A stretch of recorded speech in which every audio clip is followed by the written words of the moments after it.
Hermano y amigo, el día de hoy corresponde el capítulo 5 de Primera de Tesalonicenses.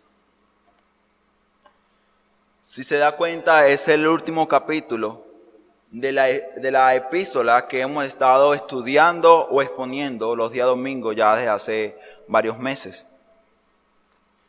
Y damos gracias al Señor porque personalmente yo, y creo que también usted, ha sido edificado a través de esta carta. Porque hemos visto una iglesia santa, pura y apartada para Dios. Y esta iglesia ha venido a ser un ejemplo o una muestra para nosotros de cómo debemos vivir la vida cristiana. Pero ya hasta este punto, ya el capítulo 5, que es el último de esta carta, hemos visto muchísimas cosas. Hemos visto cómo en esta carta se desarrollan múltiples temas. Por esa razón quisiera nombrar los temas, debido a que este es el último capítulo de esta carta, de los temas que se vieron en esta epístola que Pablo escribe a la iglesia de Tesalónica. En esta carta vimos cómo se trataba el tema apologético. Cuando hablamos de la apología hablamos de la defensa, de defender una causa. En este caso se trata el tema de la apología o apologética. ¿Por qué razón? Porque Pablo defiende su ministerio. Pablo defiende la relación que él tenía con la iglesia de Tesalónica, de cómo ella nació, de cómo Pablo le predicó el evangelio a ellos en medio de gran oposición. Eso es lo que Pablo hace. Pablo hace esto porque, como se decía en el primer capítulo, muchos estaban difamando a Pablo de un engañador, de un hombre que buscaba ganancias ilícitas, incluso de un hombre inmoral. Pero también vemos cómo se trata el tema eclesiástico de la iglesia.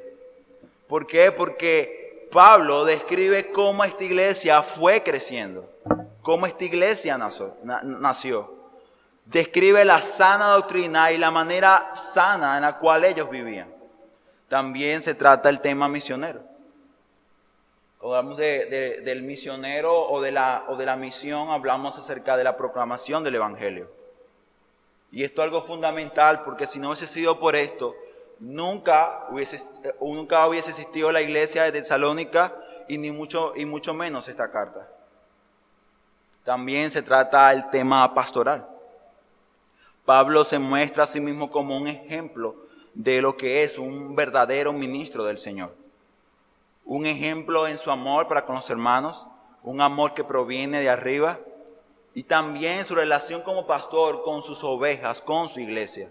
Y si recordamos en este tema es donde Pablo abría su corazón a los hermanos de Tesalónica. Le mostraba la pasión y el amor que él tenía por el cuidado de cada uno de ellos. Pero también se toca un tema realmente importante. Y ese tema es el tema escatológico. Esta palabra escatología o un tema escatológico viene de la palabra griega eschatos. Y esta palabra se usa a ese fragmento de la teología que se dedica al estudio de las últimas cosas, de las últimas cosas que habrán de suceder. Pero en la escatología no solamente se incluye lo último, refiriéndose a lo que es la existencia de la humanidad, sino incluso al tema de la muerte, al estado del alma después de la muerte, acerca de la resurrección de los impíos y de los creyentes, y del juicio final y del estado eterno. O sea, de que ya el tema escatológico se comenzó a tocar no en este capítulo 5, donde se habla acerca del día del Señor, sino incluso ya desde el capítulo 4. Entonces, donde recordamos de que Pablo le dice, hermanos, descansen, hermanos. No estén tristes. Versículo 13 del capítulo 4. Porque los que deben estar tristes son aquellos que no tienen esperanza, pero ustedes tienen esperanza. Sus hermanos que han muerto, ellos están con el Señor. pero el tema de la escatología se sigue tocando en el capítulo 5. Y ahí cuando Pablo dice, pero acerca de los tiempos y de las ocasiones, hace referencia a los últimos acontecimientos que habrán de suceder aquí en la tierra. Pero ojo, Pablo dice, pero cuando Pablo usa esta palabra es para hacer mención que aunque está incluido en el tema escatológico de las últimas cosas, aún así dentro del tema principal hay un subtema. Y es que aquí Pablo no va a hablar acerca de los que mueren o dónde están ellos. Aquí Pablo va a hablar de algo mucho más interesante. Incluso importante porque tiene que ver contigo y conmigo. Y cuando uno ve un pasaje como este, son 11 versículos, del 1 al 11. Son muchos pasajes. Podemos ver cómo Pablo habla acerca de algo que va a suceder. Algo que va a suceder. Y eso es lo que dice Pablo al comienzo de este pasaje. Pero este pasaje, que consta de 11 versículos, está dividido solamente en 3 partes. Primera parte o estructura habla acerca del día del Señor. Segunda estructura habla acerca de dos estados, de dos grupos de personas y cómo esto viene a traer una resolución acerca del inminente día del Señor, que sería del versículo 4 hasta el versículo 10.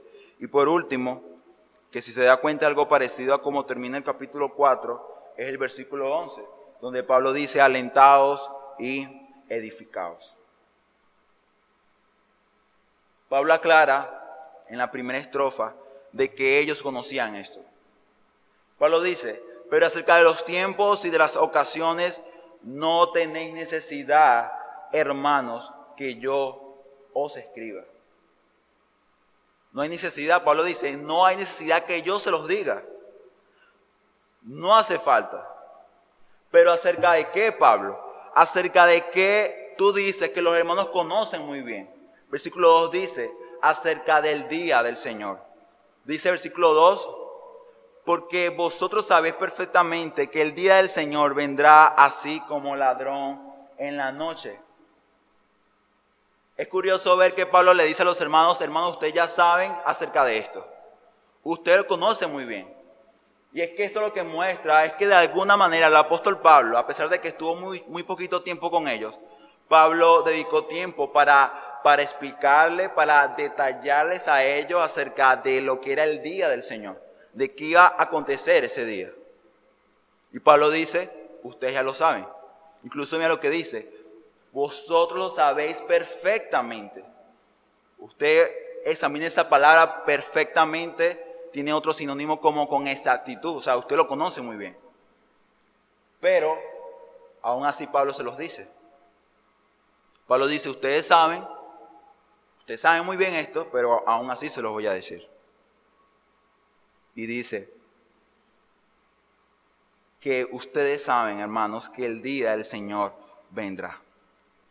Pero, ¿cómo será este día? O incluso, ¿a qué nos referimos cuando decimos el día del Señor? Creo que es bastante importante aclarar esto, porque quizás podemos confundir el día del Señor con este día. Porque así lo conocemos, ¿no? El día domingo, el día del Señor, porque el Señor resucitó entre los muertos. Y de la iglesia primitiva se ha colocado este día para recordar tan maravilloso, para recordar tan maravilloso hecho.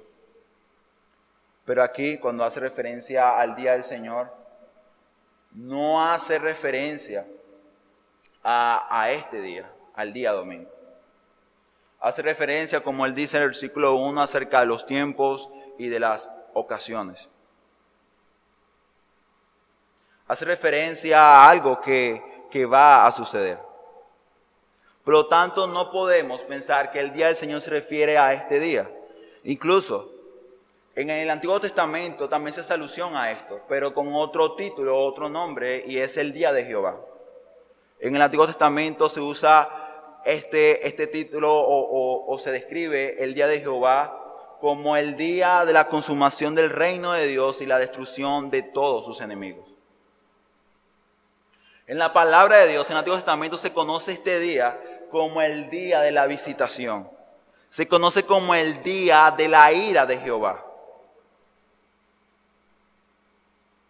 En Isaías 13:9, mira lo que dice acerca del día de Jehová, acerca del día del Señor.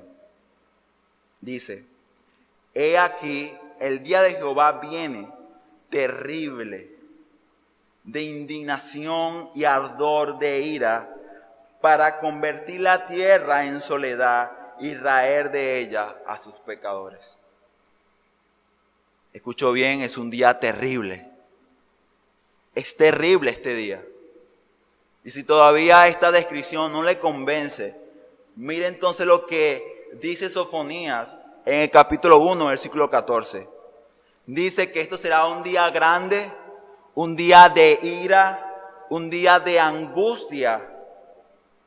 Dice que en ese día el valiente gritará. El profeta Amós dice que será un día de completa oscuridad. El profeta Amós dice que no habrá luz. Esto es lo que nos muestra, hermanos y amigos, es que ese día será un día de juicio. Yo creo que si yo digo en este momento y digo, Dios es amor, todos estaremos de acuerdo con ello. Incluso, muchos llegaremos a pensar de que el amor de Dios es grande, es infinito. Pero déjeme decirle que así como es de grande el amor de Dios, también es de grande su santidad, también es de grande su justicia y su anhelo por darle a cada quien lo que se merece. Recuerde, cada atributo de Dios es igualmente santo, puro e infinito. Por lo tanto, la descripción que aquí se hace, si te parece algo alarmante, yo pienso que quizás ni siquiera llega a describir a plenitud lo que será realmente ese día. No hay palabras para describirlo. Pero no solamente el Antiguo Testamento hace mención a este día, también el Nuevo Testamento lo hace. Incluso Pedro, el apóstol Pedro habla de este día. Y mira cómo Pedro lo describe. Dice que en este día los cielos se encenderán, serán deshechos. Y los elementos, dice, y los elementos siendo quemados se fundirán. Esto lo dice el apóstol Pedro. O sea que no solamente Pablo hace mención a este día. Y sabe también quién hace mención acerca de este día y te dice o te lo describe también el mismo Señor Jesús. Jesús, el Hijo de Dios, también habla acerca de este día. Mateo capítulo 24, versículo 29. Dice, el mismo Jesús dice, e inmediatamente después de la tribulación de aquellos días, el sol se oscurecerá y la luna no dará su resplandor. Y las estrellas caerán del cielo y las potencias de los cielos serán conmovidas. ¿Se puede dar cuenta de lo que significa este día? El mismo Señor Jesús lo dice. Dice que ese día la copa de la ira de Dios será derramada sobre el mundo. Y quizás usted le puede decir esto a alguien, lo puede compartir con un vecino suyo.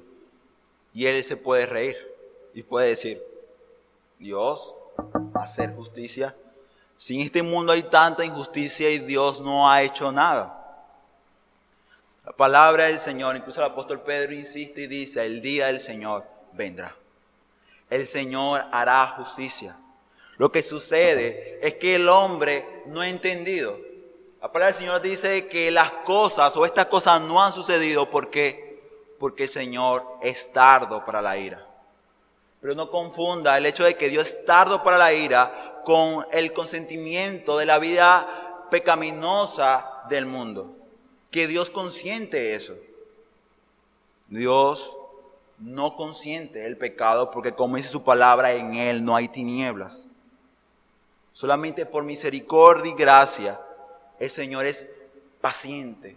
Porque la misericordia de Dios lo que hace es aplacar, apaciguar el deseo de justicia que hay en Dios.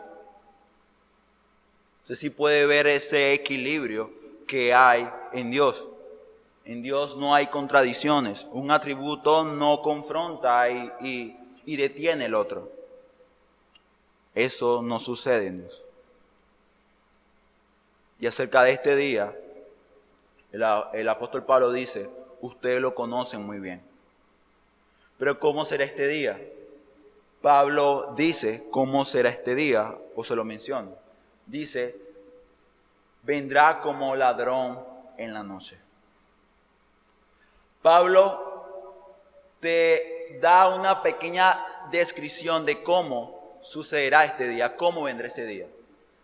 Tome en cuenta que el apóstol Pablo aquí no está buscando dar nuevamente una enseñanza completa acerca de este día, porque Pablo, recuerde que dijo que ellos ya lo sabían. Pablo lo que hará aquí es un pequeño resumen de cómo será ese día, de qué es ese día. Y Pablo aquí usa dos imágenes o dos ilustraciones. Versículo 2 dice que será como ladrón en la noche, sería el primero. Pero en el versículo 3 usa otra ilustración. Y esta ilustración es con respecto a los dolores de la mujer encinta. Los compara con ellos. Pero ¿a qué se refiere que este día será como ladrón en la noche? Bueno, yo creo que usted sabe cómo es un ladrón en la noche. Usted lo sabe. El problema es que usted no sabe cuándo ese ladrón se va a aparecer. Y exactamente por esa razón Pablo usa esta ilustración. La usa porque el ladrón normalmente hace de las suyas, ¿no? Va a robar en el momento en que la persona menos se lo espera. La persona de noche está tranquilamente en su casa, está durmiendo, está descansando. Lo que él menos espera es que un inquilino se vaya a meter a su casa. Y exactamente por esto mismo es que Pablo usa esta ilustración. ¿Por qué? Porque este día vendrá de repente. El mundo no se esperará esto. Incluso eso es lo que revela el versículo 3 cuando dice, pero ellos dirán paz y seguridad. Pero el Señor dice, entonces vendrá sobre ellos destrucción repentina. ¿Usted no ha escuchado que el mundo proclama y dice eso? Paz y seguridad. Queremos paz y seguridad. Incluso este ha sido el dilema y la bandera de aquellos que promueven ese movimiento ecuménico, ese movimiento que te llama a la unión de todas las religiones, de todas las ideas y doctrinas, porque por una causa, y esta causa es la paz y la seguridad de la humanidad.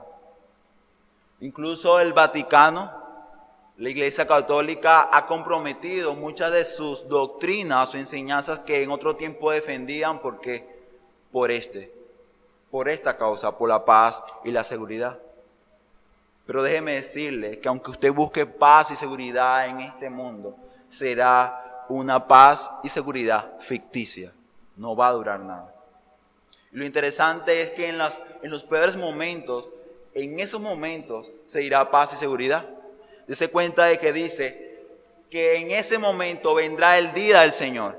Pero ¿qué está sucediendo antes del día del Señor? Apocalipsis nos muestra de que los juicios de Dios ya se estarían derramando sobre el mundo. Ya se estaban derramando, lo que se conoce como la gran tribulación. Pero parece increíble que en una gran tribulación los hombres aún puedan decir, hay paz y seguridad. Y es que lo que muestra el pasaje es que así como en el Antiguo Testamento y como en el presente, Hay hombres que proclaman y hablan lo que las personas quieren escuchar. También habrán este tipo de hombres en ese momento. La palabra del Señor dice en Jeremías, dice que los falsos profetas, lo que hablaban y lo que decían en los peores momentos, donde ellos estaban viendo y experimentando de manera clara la ira de Dios. ¿Sabe qué ellos decían? Decían, paz, paz. Decían, todo está bien, tranquilos, las cosas se van a mejorar. Pero ¿sabe qué dice el Señor? Pero no hay paz. ¿No le parece familiar este mensaje al mensaje de la prosperidad que hoy en día se promueve mucho? Oye, Venezuela está mal. Hay una gran crisis, comida. ¿Qué vamos a hacer? Y de repente sale un hombre por allá y dice, tranquilo, porque Dios va a bendecir a Venezuela. Venezuela es de Dios. Tranquilo, porque se vendrán los mejores tiempos. Tranquilo, porque el que siembra va a cosechar. Tienes que sembrar al Señor porque Él te va a bendecir, va a ser prosperado. No vas a tener necesidad de nada. Ellos dicen paz, paz, pero no hay paz. Y es interesante porque esta situación del COVID y esta pandemia mundial le ha cerrado la boca a muchos de estos falsos predicadores de la prosperidad. Son falsos maestros, pero en aquel tiempo también habrán, porque ellos dirán paz y seguridad. Pero en ese preciso momento es donde el Señor vendrá porque ellos no se lo esperan. Y dice, y sobre ellos, sobre el mundo, vendrá una destrucción. Pero mira lo que dice al final del versículo 3. Dice, y no escaparán. Dice, no escaparán. No importa qué planes el mundo hoy en día esté haciendo para, no sé, hacer una nave gigantesca e irse para otro planeta.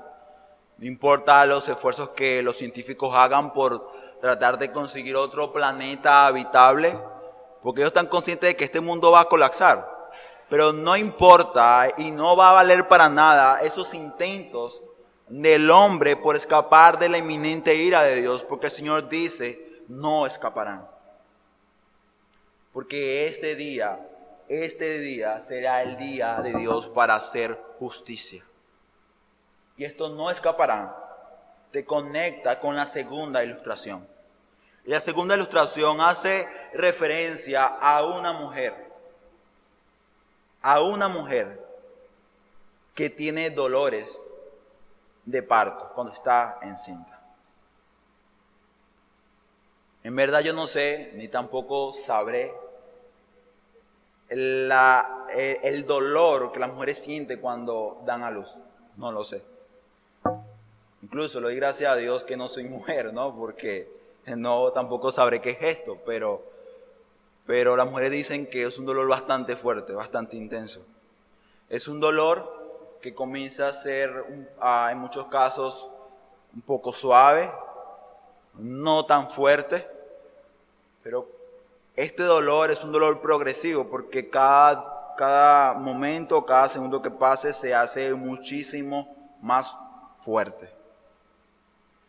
Y es interesante porque el dolor a la mujer le viene así de repente. Ella no está calculando en qué momento sentir ese dolor. No, el dolor viene y como viene, ella no puede escapar de él, de ese dolor. Y exactamente por esa razón se le hace uso de esta ilustración. Porque acerca de esto, de lo que se habla es del carácter inevitable, súbito y doloroso del día del Señor. Lo que hace es seguir describiendo lo que será este día. Pero yo no sé usted, pero si recuerda o si recordamos, Pablo le está escribiendo a los hermanos de Tesalónica. Ellos eran cristianos. Entonces la pregunta sería, porque el apóstol Pablo le habla de esto a los hermanos. ¿Por qué lo hace? Quiere amedrentarlos, asustarlos, manipularlos, porque eso es lo que el hombre normalmente piensa. Incluso usted puede estar pensando en este preciso momento. Este hombre que está predicando me está tratando de manipular, me quiere acosar, quiere que yo tenga temor o miedo de algo. Y esto la gente lo piensa cuando se habla de temas como estos. El infierno, el día del Señor, juicio, fuego eterno, el lago de fuego. La gente dice, me quiere meter miedo. Pero se cuenta de que no soy yo. No son mis palabras, es la palabra del Señor. Pero Pablo no habla de esto a los hermanos para causar en ellos miedo o temor. Todo lo contrario, es para que ellos sientan consuelo, para que ellos se animen unos a otros. Y eso es lo que muestra la última estructura, que es el versículo 11, donde Pablo le dice, alentaos y edificaos. Y esto lo muestra la segunda estructura, versículo 4, porque dice, mas vosotros, hermanos, no estáis en tinieblas, para que aquel día os sorprenda como ladrón. Pablo dice, mas vosotros.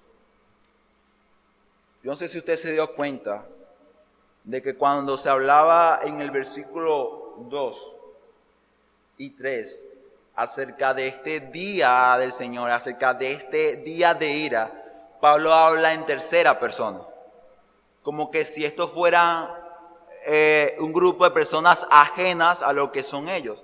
Y eso lo muestra nuevamente el versículo 4, cuando dice, más vosotros, hermanos. O sea, ustedes, hermanos, iglesia del Señor, pueblo de Dios, les dice, no le debe sorprender a ustedes este día como ladrón. Pablo hace una distinción. Y es que en la segunda estructura veremos esto. Veremos dos estados, veremos dos condiciones totalmente diferentes. Y que por ser diferentes, lo que es el día del Señor, el día eminente de juicio, vendrá a tener resoluciones diferentes, aplicaciones diferentes. Lo que Pablo dice aquí, a ustedes hermanos, este día no los va a sorprender. ¿Por qué razón, Pablo? ¿Por qué no nos va a sorprender este día? Dice, porque todos vosotros, iglesia de Tesalónica, sois hijos de luz e hijos del día. Y Pablo mira lo que dice, no somos de la noche, no somos de la noche ni de las tinieblas. Pablo dice, no somos, incluso Pablo se incluye en ese grupo de personas. Personas que son hijos de luz, que están en luz, hombres que son hijos del día. Pero aquí nos muestra también otro grupo de personas, acerca de los que están en tinieblas, los de la noche. Pero ¿qué quiere dar a entender Pablo cuando dice acerca de los hijos de luz, a los que están en luz, pero también acerca de los que están en tinieblas? Cuando se habla en la Biblia de tinieblas, se relaciona muchísimas veces con lo que es el pecado.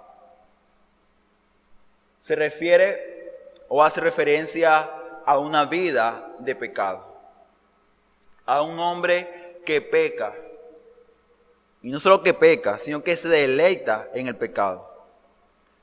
En pocas palabras, habla de la condición del hombre. Habla de la inclinación constante, progresiva hacia el pecado. Por esa razón Pablo dice, hermanos, ustedes no están en tinieblas. Ustedes no están en tinieblas. Y Pablo se lo dice, ustedes no están. Habla de un estado. Pero ¿por qué ellos no están en tinieblas? Si ellos fueron hombres igual que usted y que mi persona. pasajes como pasajes que se hallan en Juan nos muestra por qué estos hermanos no están en tinieblas. Juan 8:12 dice, Jesús les habló otra vez diciendo, yo soy la luz del mundo.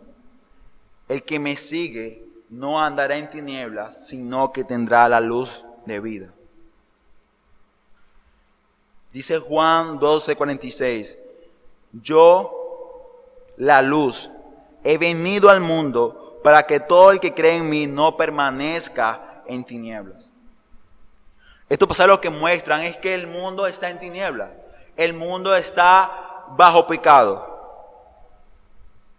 Pero nos muestra de que una luz vino al mundo.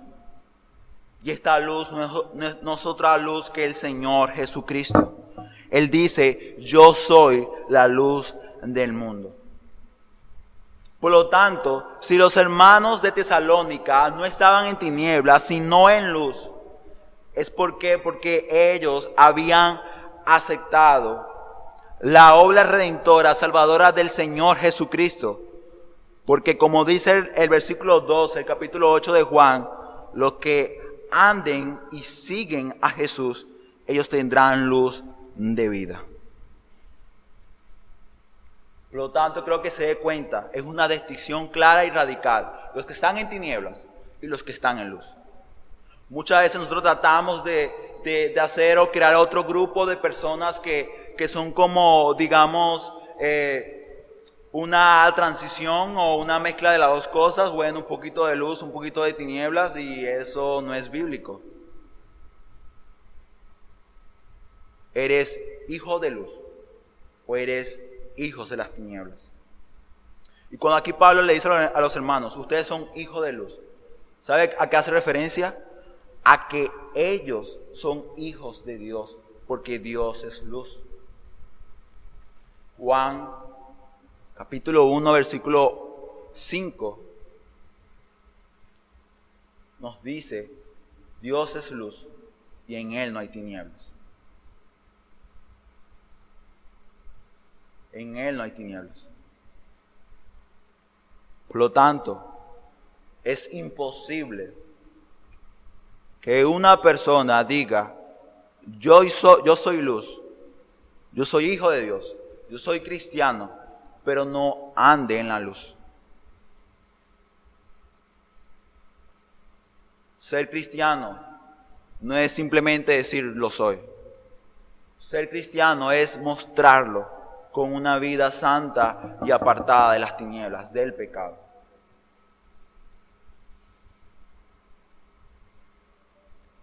Aquí Pablo nos muestra y nos dice, hermanos, ustedes que están en luz, este día no los va a sorprender como ladrón.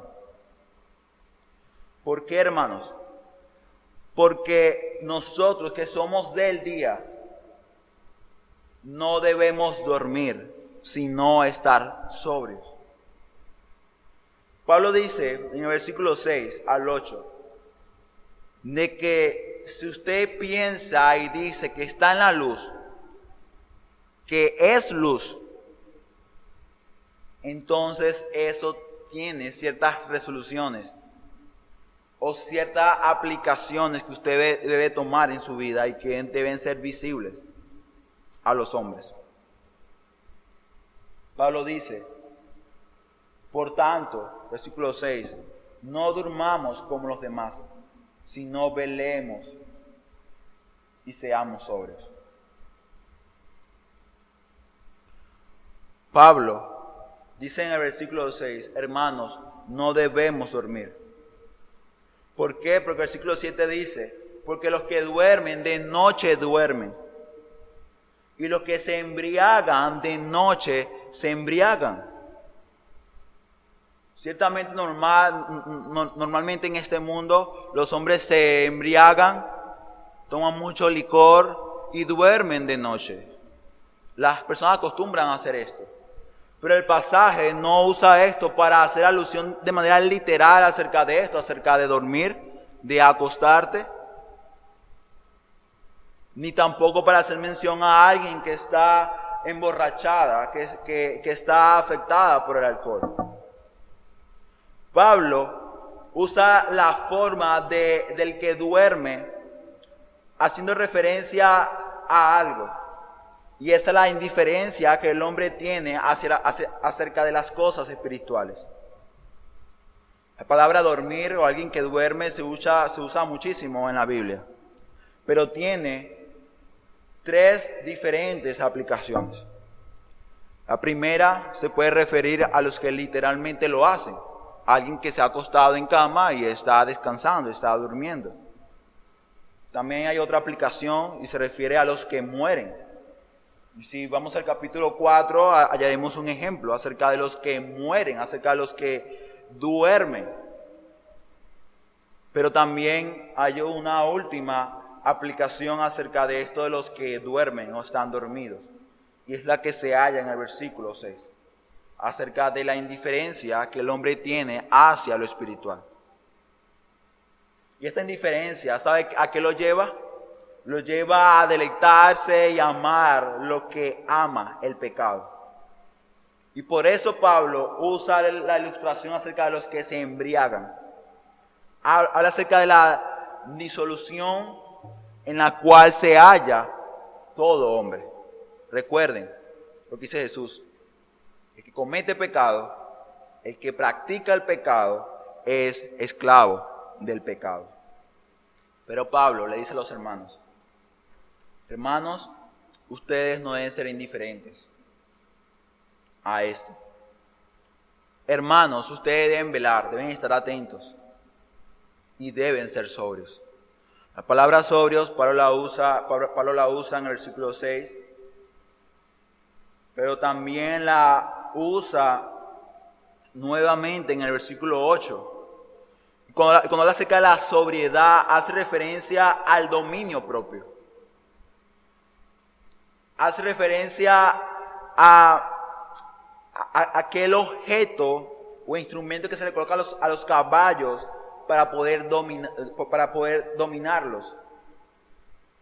Es que la realidad, hermano y amigo, es que en usted se halla una naturaleza salvaje, una naturaleza que va en pos del pecado, que busca rebelarse contra Dios.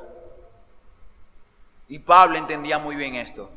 Pablo entendía que incluso los creyentes, los cristianos, los hijos de luz, tienen una lucha constante dentro de sí. Y Pablo les dice a estos hermanos, a su pueblo, a usted si es cristiano: no debes dormir, debes velar, estar atento. El apóstol Pedro también lo dijo con otras palabras. Primera de Pedro, capítulo 5, versículo 8, Pedro dice: sé de espíritu sobrio, está alerta. ¿Pero por qué, Pedro? ¿Por qué debemos estar sobrios? ¿Por qué debemos estar alerta? Pedro lo dice: porque vuestro adversario el diablo anda al acecho como león rugiente, buscando a quien devorar. Pedro dice: ustedes tienen un gran enemigo y por lo tanto deben velar, deben estar atentos. Aquellos que ignoran esto se van a ir a dormir, no van a estar pendientes, mostrarán una indiferencia. Y eso lo que muestra es su estado y su condición. Lo que muestra es que ellos no son de la luz porque no están despiertos. Ellos no son del día porque no están atentos. Ellos son de las tinieblas. Y Pedro nos dice en este pasaje de que debemos estar atentos porque Satanás es nuestro enemigo. Pero debemos recordar también de que no solamente Satanás es nuestro enemigo. Primeramente, nuestro enemigo es nuestra propia naturaleza, nuestra condición como hombres. Y por último, también el mundo. Por lo tanto, hermano, es ilógico, incoherente, de que si usted es hijo del día, es hijo de la luz, esté durante el día durmiendo. Es contradictorio eso. Por esa razón Pablo le dice: hermanos, ustedes no son de la noche. Nosotros somos del día. Versículo 8. Pero nosotros que somos del día, seamos sobrios, habiéndonos vestido con la coraza de fe y de amor, y con la esperanza de la salvación como yelmo. Pablo le dice a los hermanos, recuerden, está hablando con la iglesia de Tesalónica, que ellos, y los reafirma, ustedes son del día. Y que esto trae consigo resoluciones y aplicaciones a la vida cristiana. Y es que si estamos sobrios, o estamos atentos, o estamos conscientes de que estamos bajo ataque, que tenemos un enemigo, que nuestra condición es nuestro enemigo, debemos entonces como un soldado prepararnos para luchar. ¿Usted cree que un soldado, sabiendo de que es atacado, va a salir así corriendo como más, sin un arma? No, él no va a hacer eso. Nos atacan, busca el casco, se pone su chaleco y toma su arma. Se prepara para pelear. Y el cristiano, nosotros también estamos llamados a lo mismo. Estamos llamados a pelear. Estamos llamados a prepararnos. Y aquí Pablo hace alusión a tres cosas que 1 Corintios capítulo 13 hace mención y dice que no pasarán. Habla acerca de la fe, el amor y la esperanza. Dice, colóquense la coraza. Y esta coraza, como Pablo dice, es la fe. La coraza es parte de esa vestimenta del soldado que cubre muchos órganos vitales. Y Pablo, cuando usa o hace mención a esto, hace referencia a lo vital que es usar esa instrumentaria a la hora de pelear. Y de igual manera, la fe en el cristiano es realmente vital. Incluso es imposible que haya un cristiano sin fe. La fe es igual a confianza. La fe es igual al credo, a la doctrina, a la verdad que se tiene. Y esta verdad, hermano, es la que te va a proteger de los ataques del enemigo. La fe te va a proteger. Si no, veamos el ejemplo del Señor Jesús. ¿Con qué Jesús se defendió ante la tentación de Satanás? Con el credo, con la fe, con la verdad. Pero es imposible de que la verdad o la fe en tu vida sea efectiva si tú no tienes una confianza en ella. Muchos hombres dicen, yo creo en Dios. Pero la pregunta es, tú dices que crees en Dios. Pero la pregunta es si tú confías en ese Dios. Si confías tu vida, si confías tu familia y todas tus cosas. Ahí quizás ya muchos fallarían. Y es que la verdad es que la fe salvífica, la fe verdadera, la fe que proviene de la obra del Espíritu Santo en el hombre, es la que habrá de proteger y mantener el creyente a pesar de las circunstancias adversas. Pero también hace mención al amor. El amor es realmente importante, porque incluso Jesús dijo, aquel que me ama va a obedecer mis mandamientos. Si usted ama a Dios, va a obedecer sus mandamientos, sus designios. Si usted desobedece a Dios, ¿sabe qué está haciendo? No lo está amando. Incluso cuando se hace referencia a las tinieblas y a la luz, hay un pasaje que dice, y esta es la condenación. ¿Cuál es la condenación? Juan 3:19 lo dice. Que los hombres rechazaron la luz. ¿Por qué? Porque amaron las tinieblas. Lo mismo se puede ver reflejado cada vez que un hombre peca y vive en ese pecado, lo que muestra es lo mismo. Muestra que él ama su pecado, que él ama su condición y que por lo tanto aborrece la luz. Una vida de santidad, una vida apartada, aborrece la verdad. Y aquí Pablo entonces dice, hermanos, es importante el amor.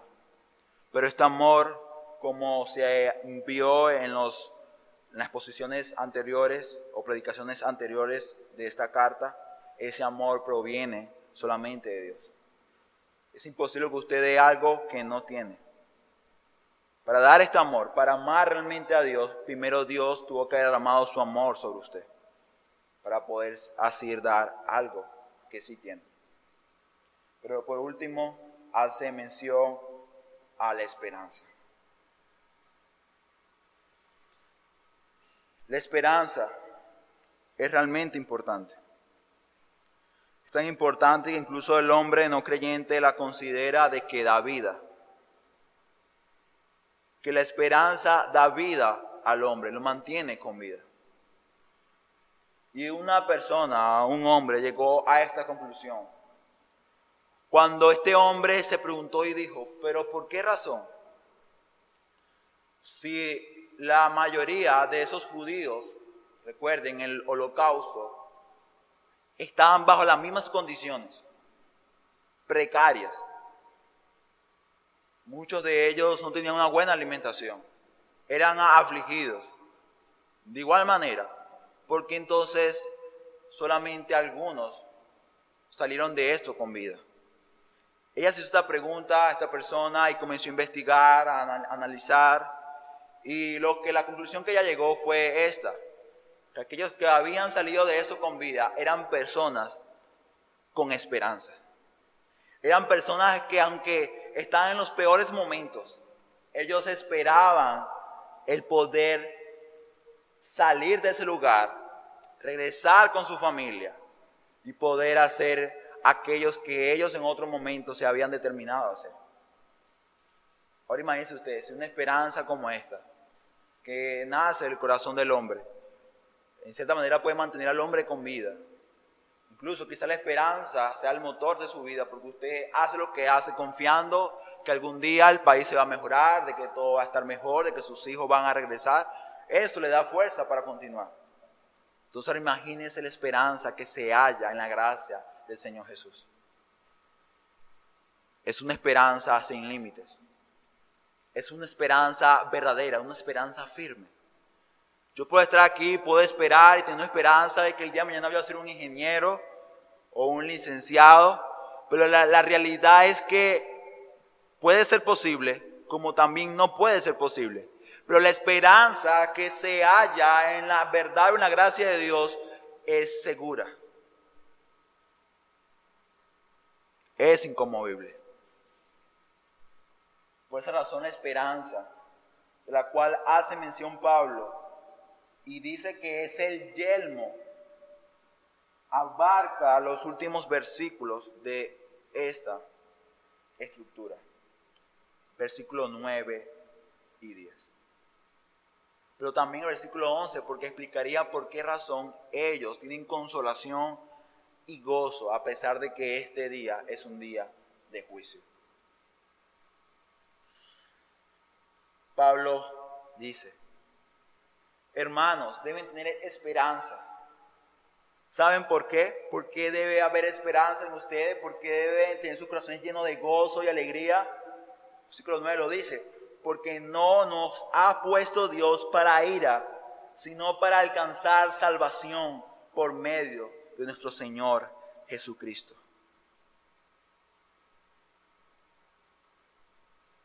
Quien murió por nosotros, para que ya sea que velemos o que durmamos, vivamos juntamente con Él. Si hay esperanza. Hay una esperanza. Y esta esperanza, como muestra el pasaje, solamente se halla en Cristo. Solo en Cristo el hombre podrá ser librado de lo que muy bien él se merece. Pablo le dice a los hermanos de Tesalónica, ustedes deben animarse, deben gozarse porque aunque ustedes merecían la ira, porque ustedes estaban en tinieblas, como dice Efesios, ahora están en luz. Son hijos de Dios. Pero no solamente son hijos de Dios, no, también serán librados de la ira de Dios. ¿Por qué? Porque hay salvación por medio de Jesucristo. No podemos ver la salvación simplemente como algo que cayó del cielo y ya. No. Su salvación, la salvación que usted puede obtener, es una salvación que tuvo que ser pagada. Y esa paga o ese precio lo pagó el Hijo de Dios en la cruz del Calvario. Podemos recordar sus palabras, las palabras que el Señor Jesús dijo en la cruz: Padre, Padre, ¿por qué me has dejado? ¿Por qué si era el Hijo de Dios, el Dios encarnado? Porque Él dice: Padre, ¿por qué me has dejado? Esta exclamación lo que habla y lo que muestra es que en ese preciso momento, literalmente Dios se apartó de su Hijo. ¿Pero por qué se apartó de su Hijo? Si en Él no había pecado.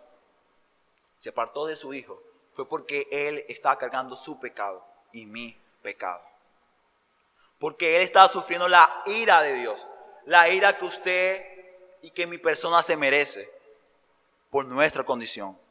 Por rechazar la luz, por rechazar el Evangelio y la verdad de Dios. ¿Recuerdan? Dice que hubo una densa oscuridad. Eso habla exactamente del carácter de Dios. Y que Dios demanda justicia. Pero que solamente aquellos que son cubiertos por la sangre de Cristo, justificados por la gracia de Cristo, podrán ser librados de este juicio. Juan dice: porque Él nos libró del dominio de las tinieblas y nos trasladó al reino de su Hijo amado. Eso es lo que hace la gracia de Dios. Nos quita de las tinieblas, del dominio de las tinieblas, de ese grupo de personas, como muy bien aquí Pablo dice, que van a experimentar la ira de Dios, y nos lleva a un reino, a un estado diferente. Nos lleva al reino de su Hijo amado. Y todo esto, ¿sabe por qué? Por el sacrificio de Cristo. Esto es gracia sobre gracia. Porque el hombre no se merece. No se merece, seamos sinceros, no nos merecemos la gracia de Dios. Incluso el creyente o el no creyente, si se acerca a la palabra de Dios, puede ver cuán pecaminoso y dañado es su corazón. Y Pablo dice: hermanos, ustedes que están en Cristo,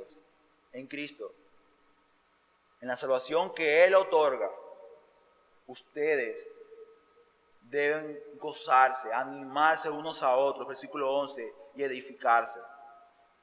¿Por qué? Porque dice: sea que velemos o que durmamos, sea que estemos vivos o que estemos muertos, vamos a vivir juntamente con Él. ¿Se da cuenta? Esta esperanza es inconmovible, segura, porque está en Cristo, porque está en Dios. Y sea que estemos vivos, o que quizás muramos, la salvación y la redención en Cristo ya está más que segura, está pagada. Por lo cual Pablo termina diciendo: animaos unos a otros y edificaos unos a otros, así como lo hacéis. Pablo dice: anímense, apóyense, que sus corazones sean confortados, animados, pero él dice: así lo están haciendo, sigan haciéndolo. Y esto muestra nuevamente lo que se ha estado diciendo en todas estas exposiciones, de que esta iglesia es una iglesia digna de seguir, un ejemplo claro a seguir. El pasaje nos muestra, en resumidas palabras, de que Dios hará justicia, que Dios va a derramar su ira. pero que un grupo de personas tienen una oportunidad especial y grande de ser librados de ella. Y aquí justamente cuando quiero hacer mención a una cita de Maurice Roberts, él dice: la única manera de huir del Dios de ira es huir al Dios de misericordia. El pueblo de Israel tuvo la oportunidad de conocer a Dios, lo conocieron a través de sus hechos, a través de grandes prodigios.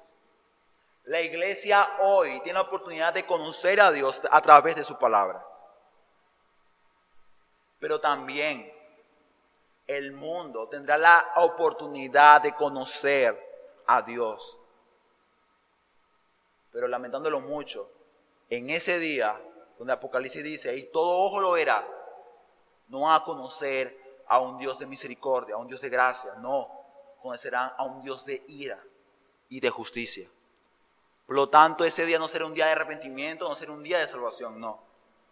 La salvación la puedes encontrar ahora en Cristo, en el presente. Y debemos hacer resoluciones claras, tanto no creyentes como cristianos, acerca de lo que esto significa. El hecho de que esto sea un evento futuro no significa que tenga resoluciones y aplicaciones a nuestra vida en el presente. Tú dices que eres hijo de luz, eres hijo de Dios, entonces demuéstralo, anda en luz, vive en la luz.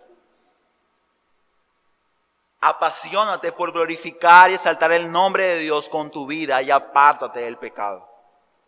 El pecado hay que verlo como lo que es, pecado. Y el pecado en tu vida, si eres hijo de luz, estás en la luz, debe ser tu enemigo, no debe ser tu amigo. Pero también es importante que aquel que no ha alcanzado la gracia del Señor se dé cuenta que la necesita. Que no son palabras de hombres, es la palabra de Dios, y que esta palabra de Dios pueda actuar en su corazón como actuó en los hermanos de Tesalónica, con poder del Espíritu Santo. En el Señor Jesús, en Cristo, vemos una sublime y maravillosa gracia. Pero esta gracia futura, toda esta esperanza solamente se halla en Cristo Jesús. El hombre vive normalmente en el presente, en lo que él puede hacer y en lo que él tiene ahora. Pero nosotros los creyentes, los cristianos, estamos llamados a vivir de lo que vendrá, a vivir en la esperanza. Recuerden, el apóstol Pedro dice: hermanos, si las cosas son así, si esto va a suceder, entonces ¿por qué no andamos sobriamente? ¿Por qué no andamos velando, atentos, preparados para la venida del Señor? Y es que los creyentes, el pueblo de Dios, su iglesia no estará ahí cuando ese día la copa del aire de Dios sea derramada. Porque para lo que algunos será un día terrible, espantoso, para nosotros su iglesia será un día glorioso. Porque nuestro Señor Jesucristo se manifestará en gloria. Todo ojo lo verá. Él hará justicia, establecerás un reino y nosotros reinaremos con Él.